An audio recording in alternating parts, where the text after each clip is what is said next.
요셉의 형제들은 이제 애굽에 양식이 있다는 소식을 듣고 양식을 사러 왔습니다. 그런데 뜻하지 않게 요셉을 통해서 정탐꾼이라고 몰림을 당하게 되어지고 곡식을 얻기는커녕 갑자기 정탐꾼이라는 이유로 감옥에 갇히게 되었습니다.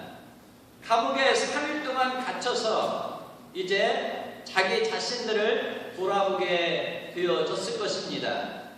아니, 아무 잘못이 없는데, 양식을 살아온 것밖에 없는데 왜 우리가 이 감옥에 갇혀서 어려움을 당해야 하는가? 까닭 없이 이유 없이 이제 이 감옥에 갇혔다는 억울한 사실 속에서 이제 자기 자신들을 돌아보게 되어졌던 것입니다.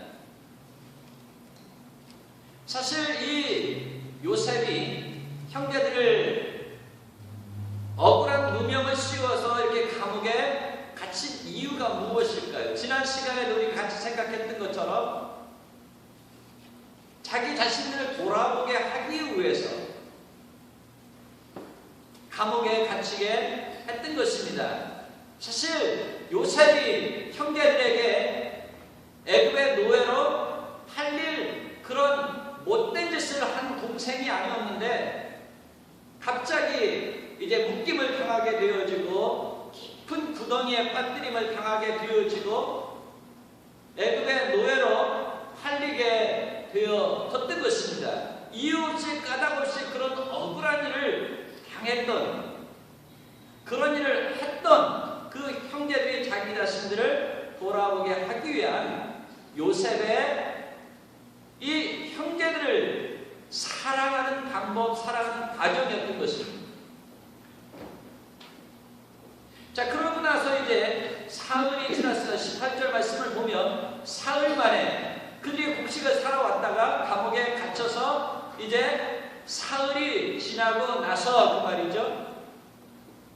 사흘이 지나고 나서 이제 그 형제들이 감옥에 있는 동안에 서로 무슨 이야기를 했으며 얼마나 변화가 되어졌는지 그 모습을 보기 위해서 이제 요셉이 감옥에 와가지고 그 형제들을 향하여서 뭐라고 이야기를 하냐면, 나도 당신들과 같이 하나님을 경외하는 사람입니다. 나도 당신들과 같이 하나님을 경외하는 사람입니다. 이렇게 이야기를 합니다. 이게 무슨 이야기일까요? 신앙적으로, 영적으로 나는 당신들의 형제, 자매입니다. 그러니 당신들이 억울하게 이제 이 감옥에 3일 동안 있었었는데 이후에는 두려워하거나 걱정하지 마십시오. 안심하십시오. 위로의 말, 그래서 소망의 말을 그들의 심령에 심어줘서 다시 새롭게 일어나게 하기 위해서 요셉이 그 형제들에게 뭐라고 했어요? 나도 당신들과 같이 하나님을 경외하는 사람입니다. 하나님은 위로의 하나님이신 줄 믿습니다. 그래서 이제 요셉을 통해서 형제들이 옥에 갇혀 3일 동안 두려워하고 근심하고 걱정하고 있는 가운데 나도 하나님을 경외하는 사람이니 내가 당신들을 해하지 않을 것입니다. 위로하게 해주셨던 것을 보게 되어집니다. 우리가 골로새서나 다른 바울의 서신서를 보게 되어지면은 이제 하나님께로 부름받은 모든 교회를 향하여서 형제들이여 이렇게 이야기를 합니다. 이게 예수 그리스도 안에서 복음을 전한 이 바울과 복음을 받은 모든 교회 성도들이 하나님의 가족의 식구들이 되어졌다는 이야기입니다. 다시 말하면 요셉과 요셉의 형제들이 형제라는 것입니다. 그런데 먼저 육신적인 형제라고 밝히기 전에 어떤 면에서 형제라고요? 영적인 면에서 형제입니다. 육신적인 형제도 어때요? 피가 물보다 강하다고 그러잖아요. 그래서 우리 남북간의 그 이산가족 그 보면은 몇십 년 만에 만나도 서로 이렇게 얼굴을 보면서 피가 땡겨가지고 알아본다고 그러잖아요. 그런데 이 영적인 관계는요, 이 육신적인 관계보다도 더 강한 줄을 믿습니다. 왜? 예수의 피를 나눈 자들이기 때문에, 예수의 생명을 나눈 자들이기 때문에 육신적인 이 세상에서의 그 강함보다도 영원히 강한 관계가 이 영적인 관계 속에서 형제 자매라는 거예요. 그러니 이제 당신들은 두려워하지 마십시오. 예수님께서도 제자들을 향해서 근심하며 걱정하는 제자들을 향해서 뭐라고 그랬어요? 너희는 마음에 근심하지 말라. 하나님을 믿으니 또 나를 믿으라. 우리 하나님은 위로하시는 분이십니다. 근심 가운데 있는 자들, 두려움 가운데 있는 자들을 어떻게 하시는 분이에요? 위로하고 소망을 불어넣어 주시는 분이신 줄 믿습니다. 그래서 이제 이 형제들을 향해서 3일 만에 이 요셉이 와가지고요, 걱정하지 마십시오. 이 모든 것이 포함되어 있는 거예요. 나는 당신들과 같이 하나님을 경외하는 사람이다. 사실 우리가 예수 그리스도 안에서 하나님의 은혜 가운데 전원교회 선거라는 하나님의 크신 축복 가운데서 여러분과 제가 형제 자매가 되었습니다. 아멘? 아멘. 근데 육신적인 형제들은요, 만나고 싶어도 못 만나요. 제가 한국에서 지금 미국에 오기 10년이 넘었는데요, 물론 한 번 오고 가고 했지만 어떤 형제는 10년 동안 못 만난 거예요. 근데 예수 그리스도 안에서 형제 자매 되어진 저와 여러분 어떻습니까? 일주일에 한 번씩 안 보면 무슨 일 있나? 우리 권사님도 무슨 일이 있나? 저한테 전화하시고, 아유, 그 집에 무슨 일이 있나 봐요. 기도해 주세요. 이렇게 막 영적으로 서로 당기는, 우리 영적인 형제 자매가 저 한국에 가 있으면 어려운 일 당하면 서로 기도하면서 이렇게 육신적인 형제 자매들보다 어때요? 긴밀한 관계 속에서 구제를 받는 이 관계가 무엇이냐면 영적인 형제 자매의 관계다.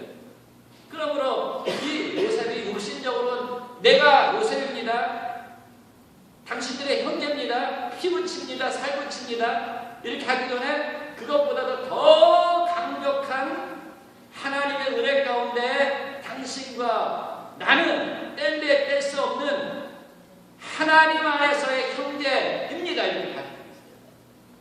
그러므로 이 형제들이 그 말을 듣는 가운데 어땠어요?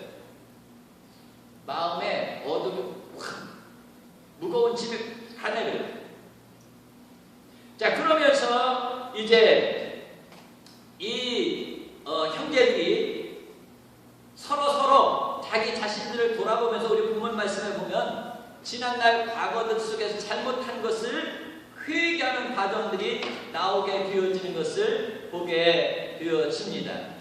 그런데 오늘 우리가 중심적으로 생각하고자 하는 것은 무엇이냐면 하나님을 경외하는 자라고 이 요셉이 밝힌 하나님을 경외한다는 것이 무엇인가 하는 거예요. 하나님을 경외하는 것이 무엇인가. 저와 여러분이 하나님을 경외하는 사람들입니다. 그런데 하나님을 경외한다는 것이 무엇입니까? 우리 잠언 1장 8절의 말씀을 보니까 지혜의 근본은 하나님을 경외하는 것이다. 하나님을 경외하는 것이 지혜의 근본이다. 이렇게 말씀하신단 말이에요. 자, 이 말씀이 무슨 의미입니까? 사람은 하나님을 경외하는 것으로서 시작해야 한다 이 말이에요. 하나님을 경외함으로써 그 인생이 시작되어질 때에 바른 인생을 살 수 있는 것이고 축복된 인생을 살 수 있는 것이다. 아멘. 자, 하나님을 경외하는 것이 우리의 삶의 근본이다. 그런데 어떻습니까? 많은 사람들이 하나님을 경외하잖아요. 하나님과 더불어서 그 인생이 시작되어지지를 않아요. 그래서 그 인생들이 어떻습니까? 굽어지는, 가는 길이 굽어지는. 하나님께서 하나님을 경외하는 자들을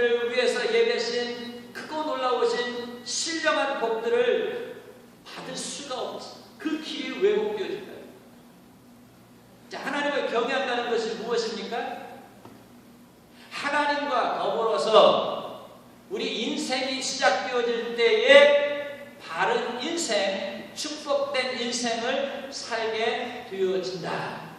아멘. 두 번째, 하나님을 경외한다는 것이 무엇입니까? 하나님을 진실로 믿는다는 거예요. 하나님을 진실로 믿는 거예요. 자, 아브라함에게 하나님께서 뭐라고 그랬어요? 너의 독자 이삭을 내가 말하는 곳에 가가지고 제단을 쌓고 이제 번제로 드려라, 불로 태워서 제사를 드려라, 그렇게 하나님께서 아브라함에게 말씀하십니다. 맨 처음에 아브라함이 말을 듣고 보니까 예 했는데 그 말씀을 곰곰 생각을 해보니까 도저히 할 수 없는 일이에요. 그렇죠? 어떻게 자기 자식을 잡아서 제물로 드리라고 하나님께서 나에게 명령하셨는지, 하나님께서 말씀하실 때는 아멘 했는데 생각해보니까 순종하기가 너무 힘든 말씀을 이 아브라함에게 하신 거예요. 그런데 하나님께서 이 말씀을, 이 명령을 나에게 하실 때는 분명한 하나님의 크고 놀라우신 뜻이 있을 것이다 라는 자기 생각, 이 아브라함의 생각 이상의 하나님의 크고 놀라우신 섭리가 있을 것을 바라보면서 이 아브라함이 자기 아들을 데리고 번제단에 이제 제사를 드립니다. 그 순간에 하나님께서 아브라함아 불러가지고 내가 하는 일을 멈춰라. 내가 진실로 나를 경외하는 줄을 이제야 알았노라, 이렇게 말씀하십니다. 자, 하나님께 이 아브라함이 자기의 자식 이삭을 드리려는 말씀을 하실 때 믿고 하나님께서 보다 더 크고 놀라우신 뜻을 가지고 계실 것이다 라는 것을 믿고 나가서 드리고자 할 때 하나님께서 아브라함을 향해서 뭐라고 그랬다고요? 이제야 내가 나를 경외하는 줄을 알아. 이제야 네가 나를 믿고 신뢰하는 줄을 알았노라, 그렇게 말씀하십니다. 하나님은 우리가 생각하는 것 이상으로 우리를 위해서 놀라운 계획을 가지고 계시고 우리를 축복하시기를 원하시는 하나님이신 줄 믿습니다. 우리가 보는 것 이상으로 하나님께서는 우리를 위해서 크고 놀라우신 축복을 예비하시고 계시는 줄 믿습니다. 그래서 우리 이성적으로 우리의 생각으로 이해가 되어지지 않는 것이라 할지라도 하나님께서 하신 말씀을 순종하게 되어지면 하나님께서 영광 받으시고 하나님께서 칭찬하시는, 이 아브라함을 칭찬하셨던 것 칭찬하시는 축복이 있게 되어지는 줄 믿습니다. 그리고 또 이 이삭을요 하나님 옆에 드리고 했더니 하나님께서 이삭을 어떻게 했어요? 다시 아브라함의 품으로 안겨주시는 은혜도 축복도 누리게 하셨다는 것입니다. 자, 하나님을 경외한다는 것이 무엇입니까? 하나님의 말씀을 진실로 믿는다. 자, 세 번째, 하나님을 경외한다는 것이 무슨 말이냐면 이 사전으로 이렇게 우리가 찾아보게 되어지면 하나님을 두려워하는 것이다. 하나님을 두려워하는 것이 하나님을 경외하는 것이다. 이렇게 이제 사전에는 나왔습니다. 그런데 이 두려움은 어디에서 오냐면 하나님과 우리 인간이 큰 차이가 느껴지는 곳에서 온다는 거예요. 자, 우리가 가끔 가다가요 등산을 하게 되어지거나 어디 여행을 가다 보면 우리 앞에 갑자기 큰 산이 그냥 버티고 있습니다. 그러면 엄청나게 그 큰 산 앞에서 우리 자신이 어때요? 왜소하게 느껴지면서 야, 입이 벌려진다는 거예요. 아마 에베레스트 산 우리 앞에 그 앞에 가면 이렇게 느껴질 거예요. 그러니까 그 산 앞에 우리 자신을 비춰보니까 너무 큰 차이가 난다는 거예요. 그러니까 거기에서 이제 경외감이 생기는 거예요. 두려움 속에서 경외감이 생기는 거란 말이에요. 근데 하나님과 우리 자신을 비교해보니 하나님이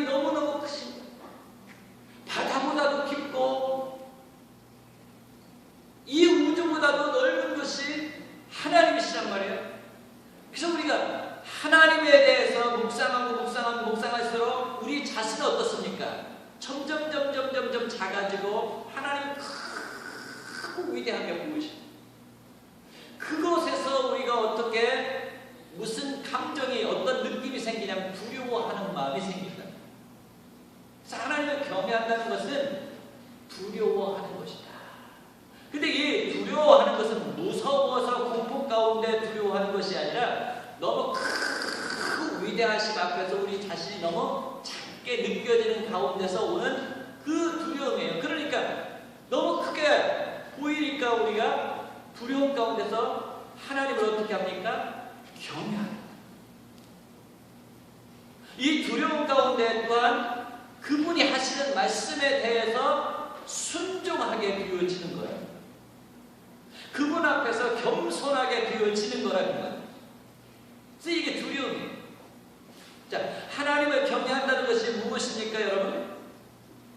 하나님을 경외한다는 것은 우리 인생을 하나님과 더불어서 시작할 때 바른 인생을 산다는 것입니다. 하나님을 경외한다는 것은 하나님을 진실로 믿는다는 것입니다. 하나님을 경외한다는 것은 무엇입니까? 하나님의 큰 위대하심 앞에서 두려움으로써 존경하는 것. 그래서 그 말씀 앞에서 겸손해지고 그 말씀을 어떻게 순종하는 것이 하나님을 경외하는 것이다.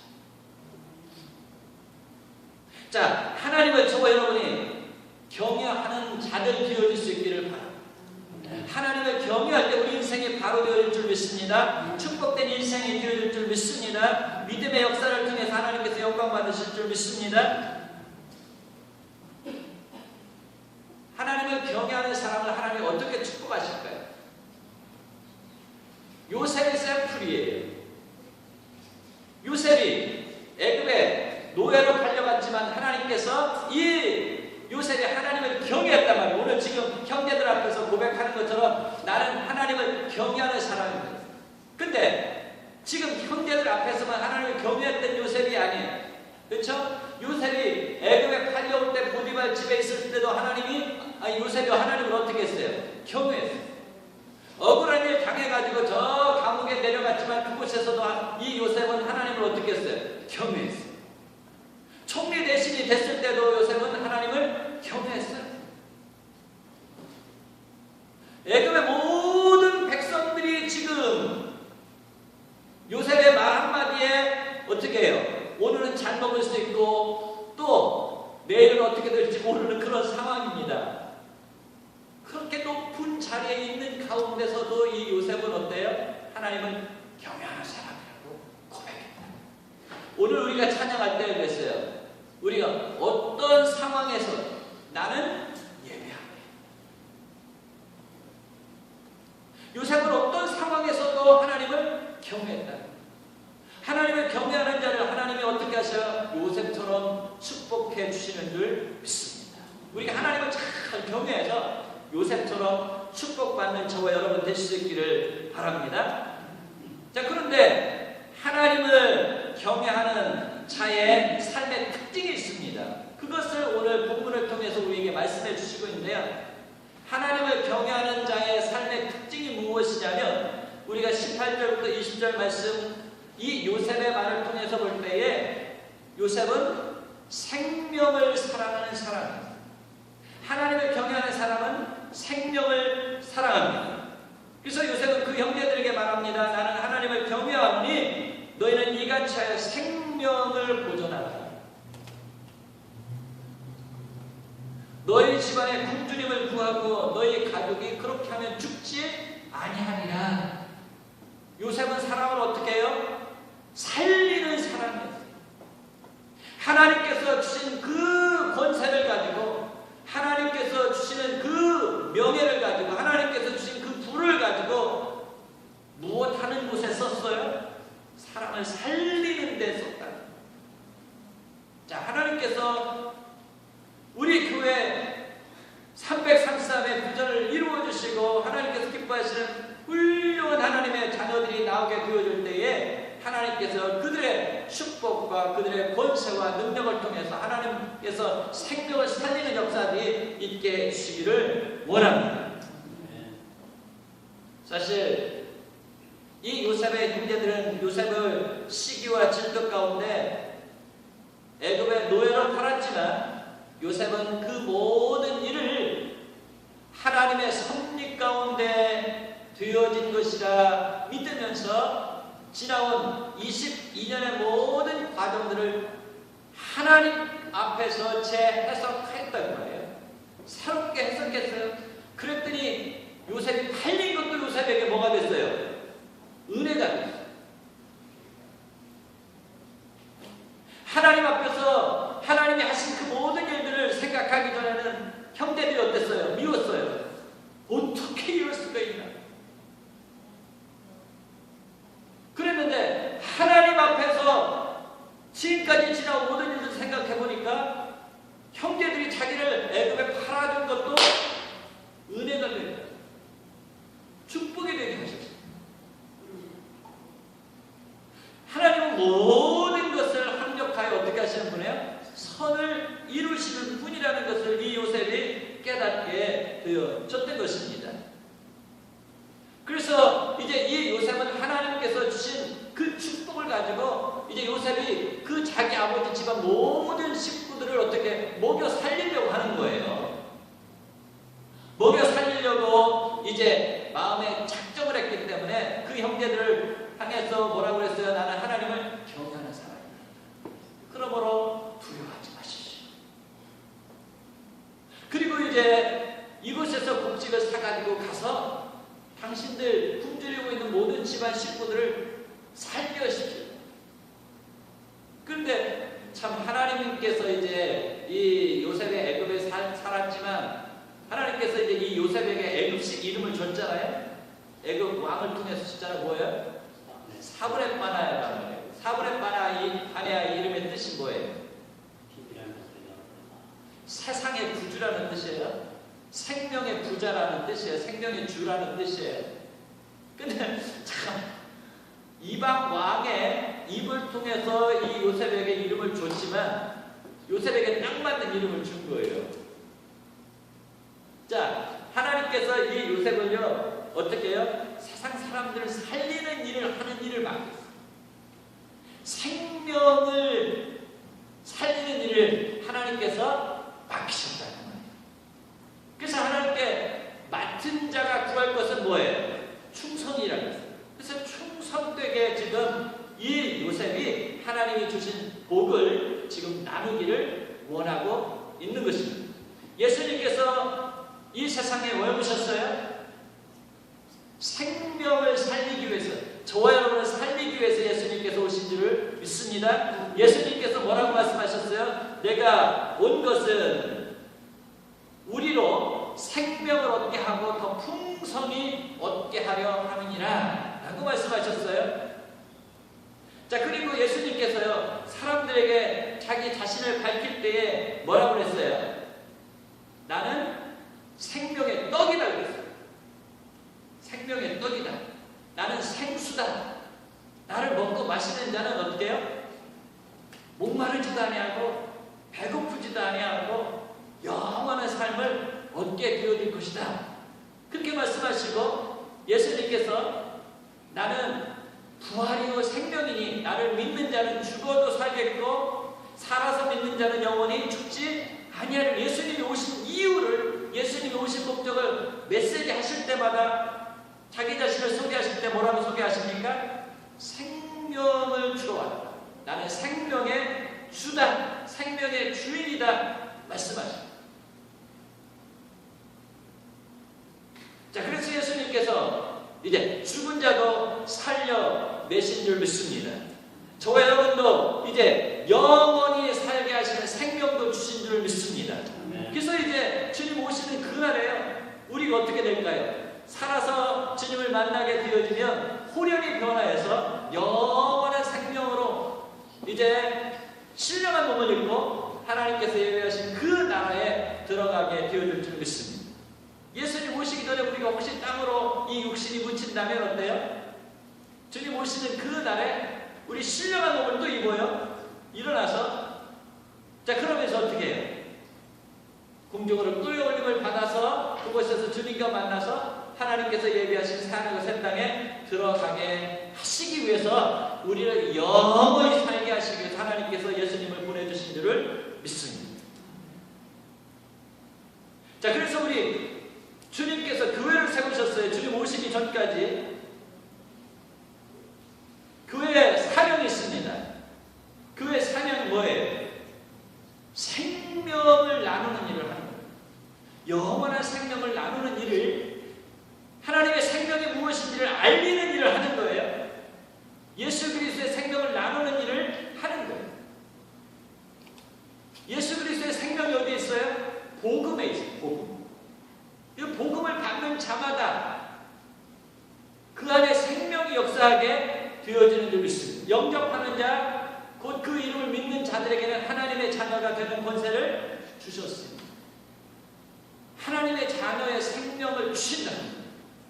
이 교회의 사명이 바로 생명을 살리는 일, 복음을 전해서 생명을 나누는 일, 생명을 키워가는 일을 하는 일을 하나님께서 우리 전원교회에 주신 줄을 믿습니다. 그래서 우리 서로 하나님 생명의 역사가 일어나게 해주십시오. 하나님 죽어가는 영혼들을 하나님께서 붙여주시고 하나님 이 교회를 통해서 생명의 역사가 충만하게 일어나게 해주십시오. 이 생명을 얻은 그 기쁨과 감사함으로 이 세상에 살 때 능력 있게 해주십시오. 이렇게 우리 서로서로 위해서 기도하는 거예요. 자, 그 다음에 두 번째, 하나님을 경외하는 이 요셉을 통해서의 삶의 특징이 무엇이냐면요, 요셉은 진실한 사람이었다. 진실한 사람. 우리가 20절, 21절 말씀을 보면 당신들의 진실함을 증명하십시오 그랬어요. 당신들이 정탐꾼이 아니라는 진실함을 밝히십시오. 하나님을 경외하는 사람은 진실해야 되는데 당신들 그 말에 책임을 지셔서 당신들이 말한 것이 진실하다는 증거를 가지고 오십시오. 그렇죠? 요셉의 형제들은 어떻습니까? 진실하지 못했어요. 서로 시기하고 질투했어요. 미워했어요. 경쟁했어요. 서로 사랑하고 협력하고 돕지를 못했습니다. 그런데 그 형제들이 이제 어떻게 변했는지를 이 요셉은 알기를 원했던 것입니다. 그래서 3일 동안 이 감옥에 가둬놓았던 것입니다. 그러면서 이 요셉이 이 형제들에게 말합니다. 하나님을 경외하는 사람은 진실해야 되는데 당신들의 말에 진실이 있어야 됩니다. 당신들의 행함에 진실이 있어야 됩니다. 그것을 증명하십시오. 당신의 막내 동생을 데리고 와서 당신들의 말이 진실하다는 것을 증명하십시오. 진실이라는 것이 무엇입니까, 여러분? 진실. 우리 예수 믿는 사람들이 진실해야 되는데 진실이라는 것이 무엇입니까? 출애굽기 34장 6절 말씀에 보니까요, 하나님 자신을 모세에게 소개를 하는데, 이스라엘 백성들에게 소개를 하는데 뭐라고 지금 하나님 자신을 소개하고 있냐면요, 여호와는 자비롭고 은혜로우시며 노하기를 더디하시며 인자와 진실이 많은 하나님이라 이렇게 소개를 하고 있어요. 자, 우리가 하나님은 어떤 분이시어요? 사랑의 하나님. 그 다음에 하나님은 공의의 하나님. 그러면서 오늘 말씀 보니까 자비롭고 은혜롭고 노하기를 더디하시고 무엇이 많으신 분? 진실이 많은 분이다. 진실이 많으죠. 근데 이 진실이 무엇입니까? 진실. 우리 진실하기 원합니다. 기도도 찬양도 해요. 자, 그런데 이 진실하다, 이 히브리어 이 단어가 무엇이냐면요, 에메트. 이 에메트라는 말에서 우리가 성경 읽을 때, 은혜가 되어질 때, 또요, 기도하고 맨 마지막에 무엇해요? 아멘을 하는데 이 에메트에서 아멘이 왔어요. 그러니까 아멘, 이 말이 무엇이에요? 무슨 뜻이에요? 진실로 그렇습니다. 예스, 진실로 그렇습니다. 그대로 되어지기를 원합니다. 그런 뜻이거든요. 그러니까 이 진실이라는 것이 무엇이냐 무엇이냐면 하나님의 마음, 하나님의 이름 가운데 하나예요. 진실하신 하나님, 하나님의 마음, 하나님의 본질, 그 가운데 하나가 뭐예요? 진실이. 그러니까 하나님의 자녀들인 저와 여러분도 어때? 요셉이 지금 하나님을 경외하는 사람으로서 진실하다 그 말이에요. 저와 여러분도 하나님의 자녀들로 어떤 사람이어야 합니까? 진실한 사람. 근데 이 진실할 때, 서로 진실할 때에 사람과의 관계가 어떻습니까? 돈독해져. 우리 사람 사이에 이게 가끔 우리 실망하잖아요. 왜 실망해요? 진실하지 못해서 우리가 실망합니다. 저 사람 믿었는데 저 사람이 나를 배신했다. 그래서 맨날 사람들을 통해서 우리가 마음 아파한다는 거예요. 그런데 그 사람이 진실하지 못한 것처럼 또 나도 진실하지 못할 때가 많이 있어요. 근데 하나님은 어때요? 진실무망하셔. 한 번도 그가 말씀하신 것을 공수표로 나가게 하시는 분이 아니라 한 번 말씀하신 것을 반드시 지키시는 진실하신, 진실무망하시다. 우리 이제 연세 들면은 요즘 일본에서요 이제 그 65세가 넘으면 우리가 이제 그런 거 좋은다고 그래요. 이 좀 뭐라 그래요? 알츠하이머 현상이 나타나는데 옛날에는 우리 이제 그 치매, 노망 뭐 이런 이야기 했잖아요. 망. 근데 이제 65세 넘으신 분들이 이제 운전을 안 할 수가 없잖아요. 우리 미국에서 살아보니까 운전을 안 하고 살 수가 없잖아요. 근데 운전을 합니다. 운전을 하는데 이분이 분명히 지금 어디로 가요? 차선을 따라서 자기는 운전을 하고 있는데 이 차가 어디로 가? 인도 위로 올라간 거예요. 사람 다니는 그 길로 그냥 막 가. 근데 자기는 지금 어디로 가고 있다고 생각해요.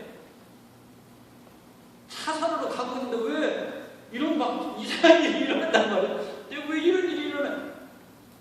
혼란이 생기는 거예요. 그렇죠? 생각에 혼란이 생기는 것이 이게 망령된다. 노망된다. 근데 하나님은 그렇지 않다. 하나님은 정확하신 분이에요. 말씀하신 그대로 어떻게 해요? 이루시는 분이다. 그러므로 우리가 하나님을 믿을 수가 있는 것이죠. 그런 하나님의 자녀들도 또 어떻게 하기를 원해요? 진실한 자가 되어지기를 원한다. 그런데 이 세상은 어떻습니까? 진실하지 못해 불신이 가득해요. 왜 불신들이 생겨났을까 생각을 한번 해보십시오. 이 세상에 이 사람의 관계가요, 사랑이나 믿음에 의해서 형성이 되어지는 것이 아니라 대개 사람의 관계가 무엇으로 형성되어지냐면요, 자기 중심적인 유익,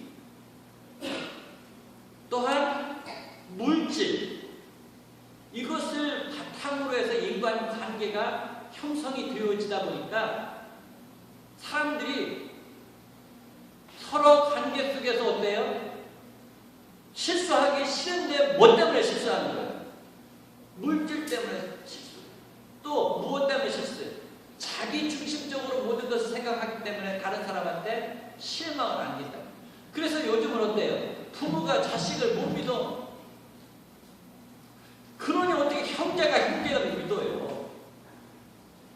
근데 생각을 해보십시오. 요즘 관계가요, 옛날처럼 관계가 비틀려가지고 부모 자식 간에도 어때요? 대개 보면 물질 관계로 부부간도 마찬가지고 자식과 부모도 마찬가지고 다 자기 먼저 생각하거든요. 다. 저도 늙어보니까 좀 죄송합니다. 나이 들어보니까 자식들이 가끔가다 섭섭하게 하면 되게 섭섭해요. 그전에는 그거 못 느꼈는데 되게 섭섭해요. 말 한마디 잘못하잖아요. 그럼 되게 섭섭해요. 근데 다 자기 중심으로 생각하거든요. 그래서 거기서 섭섭함이 오는 거예요. 우리 자식들도 마찬가지잖아요. 거기에 또 무엇이 끼어드냐? 물질이 끼어드는 거야. 아니, 어떻게 해가지고 금방 쓰고 갖다 줄게요. 엄마 좀 빌려주세요. 아빠 빌려주세요. 가지가 막 끝이야.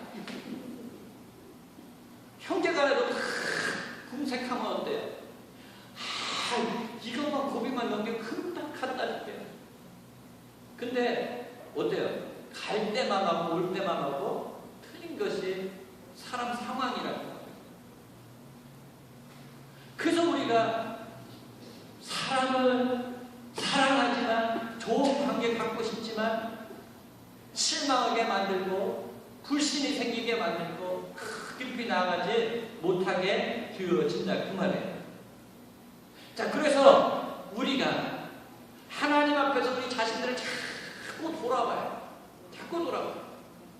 하나님, 자식과 부모의 관계도 자기 중심이 아니라 하나님 중심으로 우리가 자식을 어떻게 세워가야 되는지, 우리 자식들도 부모를 하나님 앞에서 어떻게 공경해야 되는지를 하나님 중심에서 생각을 해야 된다. 자기 중심이야. 물질 중심이야. 그럴 때 부모와 자식 간의 관계도, 형제 자매 간의 관계도 바르게 되어질 줄을 믿습니다. 요셉은 하나님께 큰 은혜와 축복을 받았어요. 그러다 보니까 하나님 중심으로 모든 것들을 생각하는 거예요. 하나님 마음을 가지고, 예수 그리스도의 마음을 가지고 생각을 하게 되어졌던 것입니다. 그래서 이제 이 형제들이 진실해야만 이 요셉에게 하나님께서 주신 축복을 형제들과 더불어서 어떻게 해요? 누릴 수가 있습니다. 같이 누릴 수가 있어요. 자, 하나님께서 요셉에게 주신 이 축복을 서로 나눌 때에 이 형제들이 어때요? 진실하지만 다 자기 중심적인 물질 중심이면 어때요?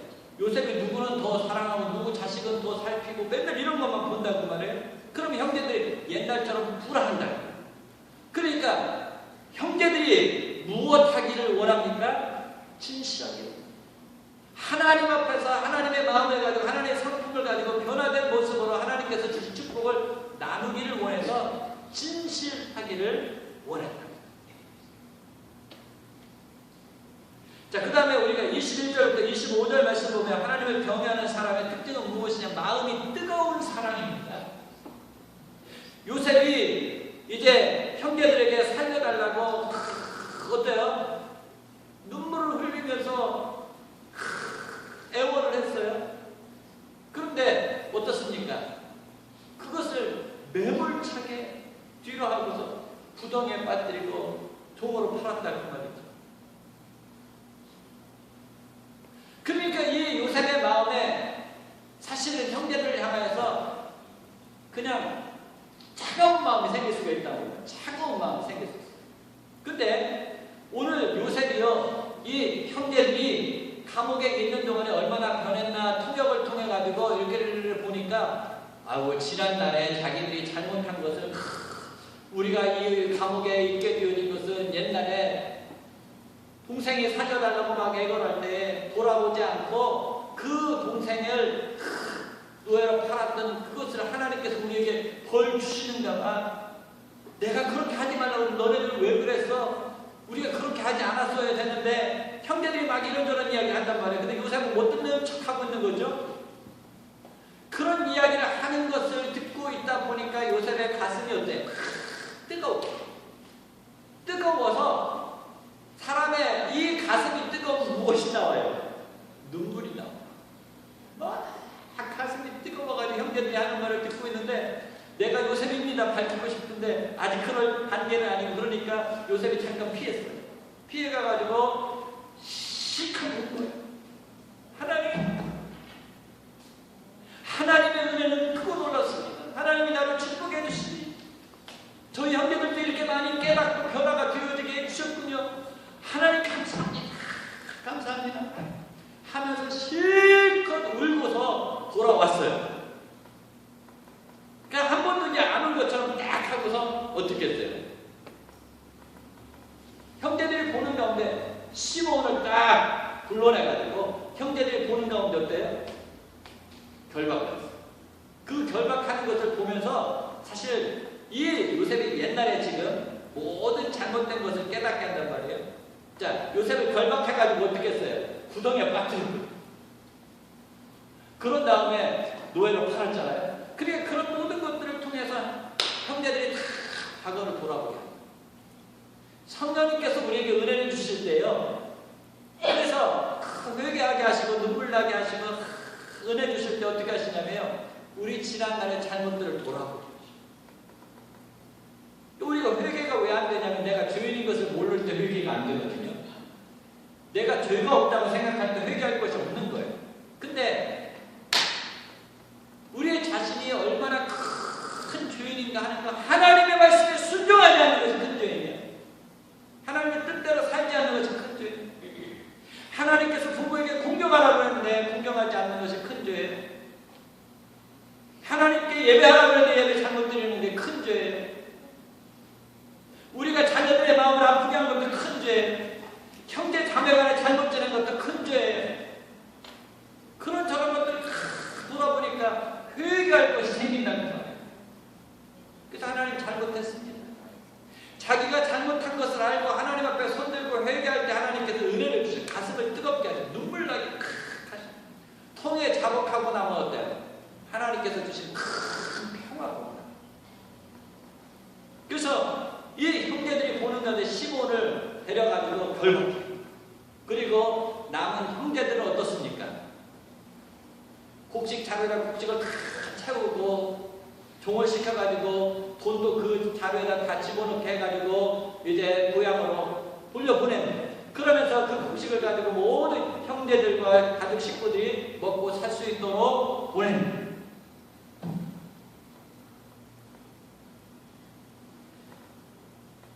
우리가 누가복음 24장에 보면은요, 예수님께서 부활하신 날 예수님의 두 제자가 예루살렘에서 한 25里떨어진 엠마오로 내려가는 것을 보게 되어지고, 그 엠마오에 내려가는 그 두 제자를 부활하신 예수님께서 어떻게 해요? 만나주시죠. 그런데 이 엠마오라는 말의 뜻이 무엇이에요? 뜨거운 우물이라는 뜻이에요. 뜨거운 우물이라는 뜻인데, 이 두 제자가 이제 예루살렘에서 예수님이 부활하셨다는 얘기를 들었거든요. 그런데 그들의 마음이 아직 뜨거워지지 않아요. 부활 소식을 통해서도 뜨거워지지 않았어요. 그래가지고 실망해가지고 이 제자들이 엠마오로 내려요. 그때 예수님께서 그 제자들 사이에 나타나셔가지고 서로 이야기하면서 하나님의 말씀을 막 풀어줍니다. 막 풀어주니까 어때요? 제자들의 마음이, 그가 말씀을 하실 때에 우리의 마음이 뜨겁지 아니하노냐. 예수님께서 이제 서로 말씀 나눠주시고 이제 가셨어요. 그리고 나서 식사를 하자고 그러는데 없어지셨단 말이에요. 축사까지 하시면. 그럼 보니까 그분이 예수님이라는 걸 한 거예요. 그러면서 그분이 말씀해 주실 때 자기들의 가슴이 확 뜨거워진 것을 알았다. 엠마오로 실망하여 내려가던 그 두 제자들의 마음속에 하나님의 말씀이 역사하니까 어땠어요? 예수님께서 말씀을 풀어주니까 어땠어요? 가슴이 뜨거워요. 그래서 엠마오에서 이제 또 다시 어디로? 부활하신 예수님을 만나기 위해서 예루살렘으로 또 다시 올라간다. 하나님의 사람들의 삶에는, 하나님의 사람들의 말에는 무엇이 있어야 되냐면 하나님의 말씀이 있어요. 우리 하나님의 자녀들과 만나서 대화할 때는요, 세상적인 얘기가 재미가 없어요. 우리는 영적인 사람들이기 때문에요, 하나님의 말씀을 가지고 서로 나눌 때 성령님께서 우리의 심정에 은혜를 줘가지고요, 우리 가슴이 뜨거워지면서 세상에서 경험하지 못한 영적인 기쁨과 감사와 만족감을 느끼게 되어진다. 그래서 우리 예수 믿는 사람들은 서로 만나면요, 하나님의 말씀 가지고 교제를 할 때에 하나님께서 우리의 심령을 어떻게 하셔요? 뜨겁게 하셔요. 뜨겁게 하셔요. 은혜가 되어지게 하셔요. 삶의 길이 보여지게 하셔요. 영적인 문제들이 해결되어지게 하시는 것을 보게 되어진다는 말이에요. 왜냐하면 하나님은, 성령님은 말씀을 통해서 역사하시는 분이시기 때문에 그렇습니다. 요셉은 하나님을 경외하는 사람이었습니다. 성령님과 동행하는 사람이었습니다. 그의 삶에는 늘 하나님의 말씀이 있었습니다. 그러므로 형제들의 그 회개하는 모습을 보면서 가슴이 뜨거워졌던 것처럼 이제 저와 여러분의 삶에도 하나님의 말씀이 항상 함께하기를 원합니다. 하나님의 말씀에 함께할 때 우리 가슴이 뜨거워지는 줄 믿습니다. 하나님의 말씀을 묵상할 때 하나님께서 신령한 은혜를 우리의 심령에 부어지게 해주시는 줄 믿습니다. 우리 서로 형제 자매 간에 우리 목장 모임에서 마찬가지예요. 어떤 모임에서도 마찬가지예요. 그 모임 속에 하나님의 말씀으로 서로 교제할 때에 성령님께서 은혜 주시고 가슴을 뜨겁게 하고 그 다음에 우리의 맺혔던 모든 삶의 관계도 풀려지게 해주시는 줄 믿습니다. 이제 이 요셉과 형제들의 관계는 어떻게 보면요, 풀 수 없이 헝클어진 관계였어요. 누구도 풀 수 없는 그런 원수지간의 그런 관계처럼 보였어요. 근데 하나님의 말씀 가운데서 이 형제들과 요셉의 관계가 어때요? 풀려요. 서로 가슴이 뜨거워진, 풀려요. 용서가 되고 사랑을 하고 용납하게. 하나님을 경외하는 자들에게 이런 은혜와 축복이 있는 줄을 믿습니다.